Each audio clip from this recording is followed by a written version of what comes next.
यह बनाई तू ही खेल यह रचाई। पहले तो मैं हेलो सिरसा की टीम और रॉबिन हुड आर्मी का रॉयल वैली में पधारने पर हार्दिक अभिनंदन करता हूं, स्वागत करता हूं और इनको बधाई देता हूं कि जो पर्यावरण को बचाने का और 11 लाख पेड़ लगाने का सिरसा में जो इन्होंने संकल्प लिया है उसके लिए बहुत बहुत बधाई, बहुत बहुत अभिनंदन।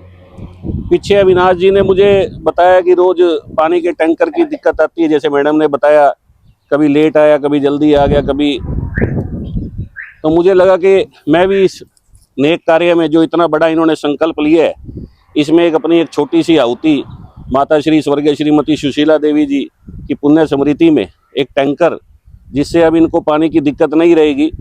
और ये पर्यावरण को अगर हम बचा पाएंगे, पेड़ को बचा पाएंगे, तभी जो है ये भारत बचेगा और तभी हम सब लोग बचेंगे। नहीं तो इतना पोल्यूशन, इतना वो हो जाएगा। इतनी गर्मी जो आज हुई है उसका कारण है कि इतने पेड़ जो कट गए हैं दुनिया भर के।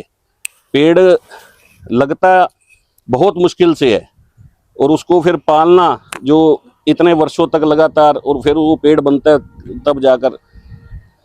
तो मैं इनको अपनी तरफ से बहुत बहुत बधाई, और ये अपने 11 लाख पेड़ लगाने में संकल्प जो इन्होंने लिया इसमें ये सफल हो, ऐसी शुभकामनाएं इनको अपनी तरफ से देता हूं और इनका फिर से यहाँ पधारने पर हार्दिक स्वागत, हार्दिक अभिनंदन करता हूँ। Thank you so much sir, thank you so much. परम स्नेही मित्रों, आप सबका बहुत बहुत अभिनंदन, बहुत बहुत स्वागत, आभार व्यक्त करता हूँ कि आपके चरण कमल रॉयल हवेली में पड़े हैं और उस पुण्य काम के लिए पड़े हैं जिसको दुनिया भूल गई है। वृक्ष पेड़ अगर सांस लेना भूल जाएं तो मनुष्य का सांस बंद हो जाए। हमारा जीवन जो है, जीवन का आधार जो हम फेंकते हैं कार्बन डाइऑक्साइड, वो सब वही तो हजम करते हैं, डाइजेस्ट करते हैं, और हमको बदले में क्या देते हैं? अपने जीवन का आधार देते हैं। वास्तव में विकास बुरी बात नहीं है, सड़कें बनेंगी, 4 लेन्स बनेगा, ये सब बनेगा, लेकिन विरासत को जिंदा रखने का काम आप कर रहे हैं। जो प्रकृति ने, आदि शक्ति ने हमको विरासत दी है, लाखों लाखों करोड़ों करोड़ों अरबों ऐसे पेड़ हैं जो आपने नहीं लगाए, वो प्रकृति ने लगा के भेजे हैं। जैसे मैं उड़ीसा रहता हूं तो 40% 50% जो जंगल खड़ा है वो किसी ने लगाया नहीं है, वो किसने लगाया है?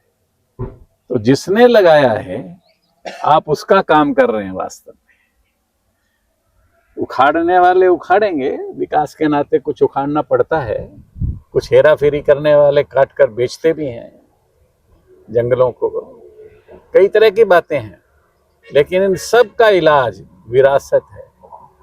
विरासत के बिना विकास का कोई अर्थ ही नहीं है। जिन्होंने विरासत को छोड़कर विकास का काम किया वो आज दुनिया के युद्ध में उलझे हुए हैं। सब पूरा विश्व युद्ध के कागार पर खड़ा है और एटॉमिक एनर्जी का, न्यूक्लियर वार का खतरा हमारे सिर पर खड़ा है। क्यों? विरासत को वो सब कंट्रीज भूल गए हैं। केवल आपका देश है, आपका प्रधानमंत्री है जो विरासत की बात कर रहा है। विरासत और विकास दोनों को जोड़कर चल रहा है। मंदिरों का उद्घाटन विरासत नहीं है। विरासत वो है जो भगवान ने, आदि शक्ति ने जो इस धरा के ऊपर आपको दी है, मुझे दी है, आप सबको दी है। उस विरासत को जो विध्वंस कर रहे हैं, आप उसको सर्जन करने का काम कर रहे हैं। ये छोटा काम नहीं है साहब, ये बहुत बड़ा काम है। ये प्रधानमंत्री का जो स्वप्न है उसको पूरा करने का काम है। बेसिकली पूरे विश्व को एक बनाने का काम है। लोग डेमोक्रेसी की बात करते हैं, डेमोक्रेसी तो फेल हो गया है। इसलिए भारत का प्रधानमंत्री बोलता है कि हम we are the mother of democracy. हम स्पिरिचुअल डेमोक्रेसी में विश्वास करते हैं, आध्यात्मिक लोकतंत्र में विश्वास करते हैं, हम अनलाइटेंड नेशनलिज्म की बात करते हैं।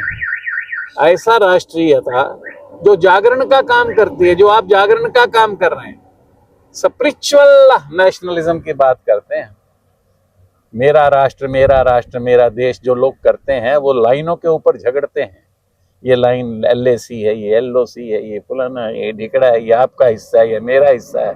क्या रूस ने कंडीशंस लगाई हैं, आप नाटो में नहीं जाएंगे, आप 4 प्रांत हमें दे देंगे, आप फलाना कर देंगे, धिकड़ा कर देंगे। उससे पूछो तेरे बाप ने बनाया है क्या ये देश, ये धरती किसने बनाई है?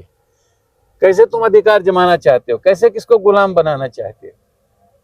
इसलिए आप जो काम कर रहे हैं वह स्वतंत्र है, अपनी पॉलिसी, अपना तंत्र, अपना स्वराज, अपने ऊपर राज करने का काम, आदिशक्ति का काम आप कर रहे हैं।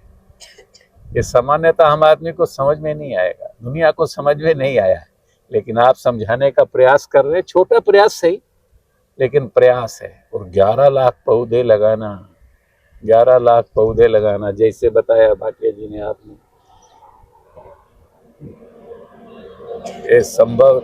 ये असंभव काम, क्योंकि पौधा बच्चा है, उसको पालना पोषना बड़ा करना, जैसे मनीष कह रहा है, ये आसान काम नहीं है सर, बहुत मुश्किल काम।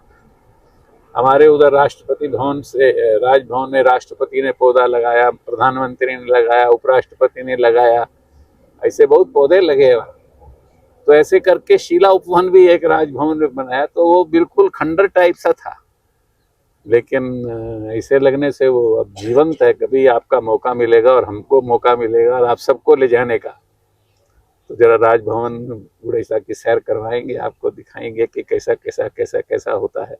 हिमाचल है, उत्तरांचल है, ये सब जहाँ जहाँ समुद्र है और है, जंगल ही जंगल है बहुत कुछ। तो ये सब उसमें आपका एक बड़ा सुंदर सत्य शिवम, ऐसा एक योगदान है, सत्यम शिवम सुंदरम के लिए।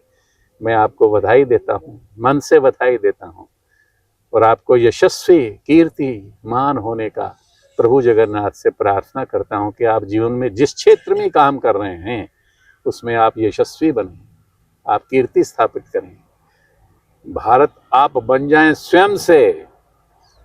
मैं चलता फिरता भारत हूँ, सांस लेता हूँ तो लगता भारत सांस लेता है, ये स्वामी राम तीर्थ कहते थे।